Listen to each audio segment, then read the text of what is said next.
दरम्यान विधिमंडळाचे माजी सचिव अनंत कळसे यांनी एकनाथ शिंदेंची भेट घेतली आहे। ऑपरेशन टायगरची चर्चा सुरू असतानाच कळसेंनी भेट घेतल्यामुळे याला महत्त्व आहे। त्यांच्यासोबत बातचीत केली आहे आमच्या प्रतिनिधींनी। पुन्हा एकदा राज्यात चर्चा सुरू आहे ती म्हणजे ऑपरेशन टायगरची।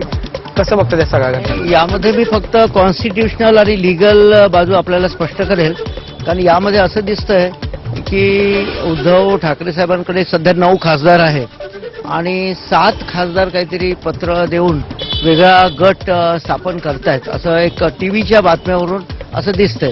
तर यामध्ये हा जो आहे हे सगळं जे प्रकरण आहे हे अँटी डिफेक्शन लॉ आहे, म्हणजे 10वी अनुसूची आपल्या भारतीय संविधानामध्ये 1985 साली माननीय राजीव गांधी पंतप्रधान असताना अमेंडमेंट झाली होती आणि त्याप्रमाणे हे आता मर्जरचं प्रकरण दिसतं। पॅरा 4 प्रमाणे जर 2/3 संसदीय पक्षाचे सदस्य ते जर त्यांनी वेगळा गट स्थापन केला तर ते दुसऱ्या पक्षात विलीन होऊ शकतात, मर्ज होऊ शकतात, अशी स्पष्ट तरतूद पॅरा 4 मध्ये आहे। 9 मध्ये जर 6 किंवा 5 गेले तर त्यांच्यावर काय ऍक्शन होऊ शकते आणि 7चाच गट तयार केला जाऊ शकतो?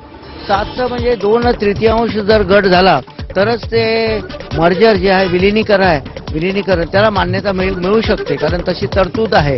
त्यामुळे ते 6 किंवा 5 जर गेले तर ते मग निश्चितच अँटी डिफेक्शन लॉच्या स्कोप खाली येईल आणि त्यांच्यावर तशी कारवाई करण्याची पिटिशन देता येईल। उद्धव ठाकरेंनी काल एक बैठक घेतली आणि खासदारांसोबत संवाद साधण्याचा प्रयत्न केला, पण ते असं म्हटले की ज्यावेळेस 40 फुटत होते त्याची कुणकुण मला लागली नसावी का, पण ज्यांना जायचं त्यांनी जावं आणि खुशाल राहावं असं त्यांनी म्हटलं। त्याच्यात नाही, हे आता पॉलिटिकल त्यांची कॉमेंट्स आहे।